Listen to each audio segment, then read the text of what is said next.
Hello and welcome to the Battle Square, where we provide you content about decks, dueling and interviews with many different players from this wonderful community. I'd like to mention our sponsor, the Card Cavern, based in Brighton in the UK. They're there for all your FFTCG needs. The link to the website will be in the description below. Right, so now Opus 6 is upon us. I think we're all pretty excited. It's the whole set has dropped now, so there's no more spoilers. So the Battle Square are just going to bring you some of our favourite cards, either in a competitive way or just for fun. So first off, we've got Garland. If you control a Job Princess, the Job Knight forward, you control gain Brave. He's got two special abilities, one being Blaze, the other being Round Edge. Blaze is one S card, so one card named Garland, one fire, choose one forward, deal it 7,000 damage. Round Edge is one S, so one card named Garland, two fire and one any colour CP, choose one forward, break it, deal 5,000 damage to all the forwards opponent controls. Nick put this card forward. I really like it. It's a Job Knight. I really like Job Knights, so does Nick. Job Knight decks are really fun to play. Not majorly competitive.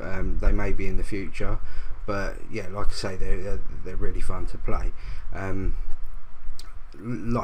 of the first decks I built in Opus 5 was a Job Knights. That was a Lightning Water because of other cards which I will mention in a moment.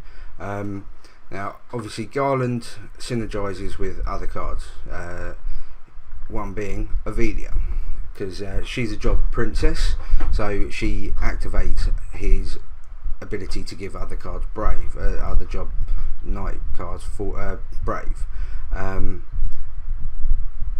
Yeah, she and plus she gives 1,000 power to all Job Knights, so that's a standard sort of card that you're going to put with Garland. So obviously that's fire water. Avelia is seen in all Job Knight decks pretty much. I couldn't think of any reason not to add her. She's a standard. She goes with Agrius. From Opus 1 that can search. I think he's a 5 CP. I haven't got a picture of him. But yeah, she's a brilliant card. Synergizes with Garland brilliantly. The other Job Princess that I would expect to see a lot of play with Garland is Ash. She's seen a lot of play since she came out in Opus 2. With the likes of Razzler that came out as well, the backup that stops her from taking damage from I think it's abilities. I'm not 100% sure on that, but yeah, she's a brilliant card. She's seen so much play. She's only a hero, but she's, in my opinion, she's got I wouldn't say legend ability, but she is really powerful. Talking of other cards that synergize with Garland, I like the look of Manasvin Warmech. Now I don't think it necessarily sees a lot of play because fire doesn't get as much love as it should do. I like fire. I know Kevin Whaley also likes fire. With Manasvin Warmech's ability, Garland's first S ability and both S abilities, they will boost up. So with his first one, you can deal 9k to one forward for one fire and one card named Garland. That's pretty damn good. So effectively 3 CP. Yeah, that's pretty good. With Round Edge, you choose one forward, break it, deal 5,000 damage to all forwards. You can make that 7k. Another thing I noticed that's very similar to Cloud's S abilities from Opus 1, Legend Cloud, Light Cloud. Both of his S abilities are very similar to that, and this is just basically, I think, a better version of Cloud. Some people won't like that, but it is what it is. Other cards that also synergise with Garland, that I would expect obviously to see in, is what I used in Opus 5, Treon. The Job Knight forwards, the Job Knight other than Treon you control gain 1,000 power. Now you wouldn't expect to see, in my opinion, a lightning fire Job Knight deck.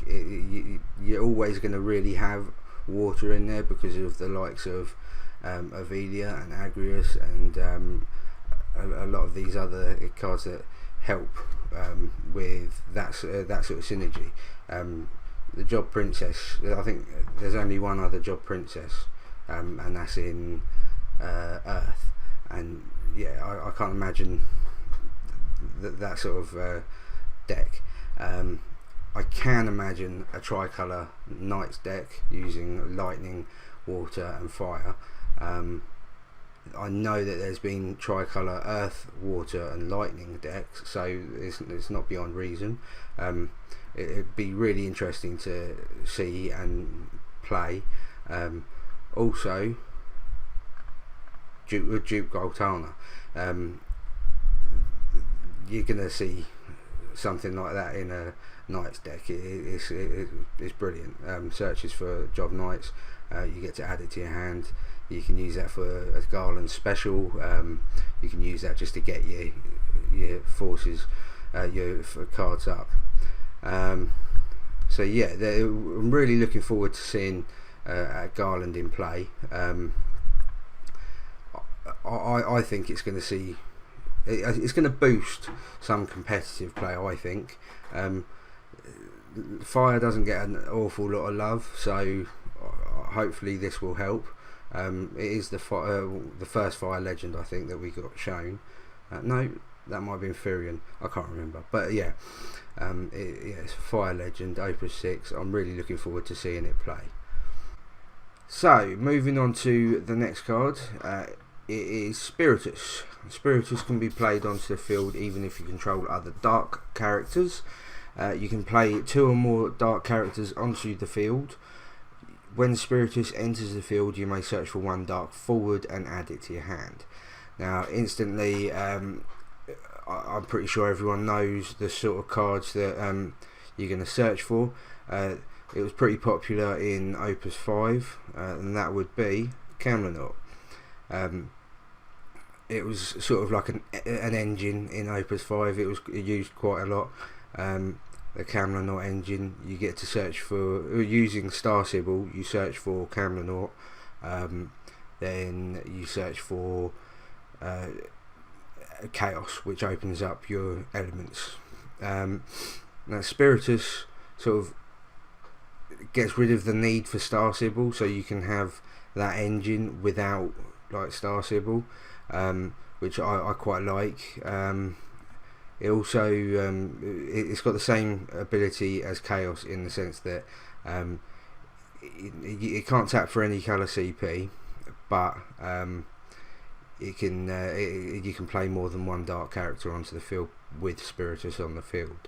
Now the sort of cards that I would expect it to search would obviously be Camlanaut, but you're obviously going to be seeing a fair few Emperors, I'd imagine. I can imagine Emperor seeing a little bit more play in Opus 6, because there's a fair few S abilities and not S abilities, special or action abilities, which is S abilities. The other card that I would expect to see play because of Spiritus is Kefka. Kefka, it was used a little bit, mainly in an Earth Wind variant. I know Ryan Stolarski used it. I like the idea of having Spiritus search for Kefka, even without Camlanaut, because that's what Camlanaut was used for in those decks as well, to search for Kefka to open up the Cactua Dad Luma combo. Kefka is really useful in monster decks, so I'd imagine seeing a lot more play of dark cards in monster decks, as well as your Earthwind variants. I really like the idea of Kefka Spiritus. It sort of negates the need for Camlanort, but well, not completely, because of Camlanort's other abilities, but Spiritus I think will definitely see play.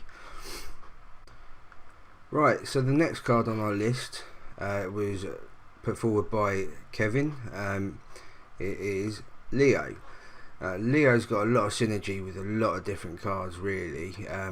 You can pretty much have in a multicoloured deck. For each character other than Leo you control, Leo gains 1,000 power. So instantly that's all characters, monsters, backups, forwards. So you can potentially get a very high powered forward for 1 CP, and yeah, that's pretty damn good. Backups you control can produce CP of any element. Again, that's why it's really probably going to see play in multicoloured decks. Earth is pretty prominent at the moment. I don't see that not happening for a little while. Cards that we've only just seen, because the set was released today when I filmed this. One card that searches for, no, it doesn't search for Leo, it searches for Job Warrior, and if you control a card named Leo, Hugh Yerg gains 1,000 power and brave. Now 5 CP, not massively brilliant. You do get to search for a card, so effectively it's a 3 CP 7k. With Leo on field you get it's an 8k with brave, plus the other power boost that you probably get from Earth, like Enna Crow. Yeah, it's an EX, so it's not too bad. Job Warrior, there's a fair few of those about. I could see this seeing a bit of play, especially with Leo. Another card that synergizes with Leo is Chime. If you control a card named Leo, the cost required to play Chime onto the field is reduced by 2. Chime being a 4 CP, obviously that would drop it down to 2 CP, which is really good. Every deck's got 2 CP cards in it, or it should do. When Chime enters the field, choose one forward opponent controls. You may return one forward you control to its owner's hand. If you do so, return the chosen forward to its owner's hand. Now, I like that ability because of the new Shuyin card. Yeah, Shuyin. I reckon there's a little bit of play because of between Chime and Shuyin, because when Shuyin enters the field, choose one forward with a power inferior to Shuyin's. You gain control of this forward until the end of the turn. So, what I mean by Chime and Shuyin, if you we'll go back to Chime. If you gain control of your opponent's forward, you may return that forward to its controller's hand, so their hand, and then you get to bounce another one of their cards, which in my opinion is pretty damn good. All 4 2 CP effectively. Well, not exactly 2 CP because of Shuyin's power CP cost, but potentially that's end game. Potentially that's very strong. There may be more cards in future that you gain control of your opponent's forwards, but I really like that sort of new mechanic. I think it's going to see a little bit of play. I don't think it's necessarily going to be competitive again. The competitive decks are sort of set at the moment, and I don't think they'll necessarily change all that much. We'll see other competitive decks coming out, but I definitely see the likes of Chime and Shuyin and Leo all coming together in fun decks, and once you get it off, it'll be quite fun to play. But yeah, those are our top cards, so to speak, at the moment. Once we've got some decks together, we'll be posting those up. I'll do a couple of videos of new deck profiles and such. Hopefully you've enjoyed the video. I'll be posting more videos.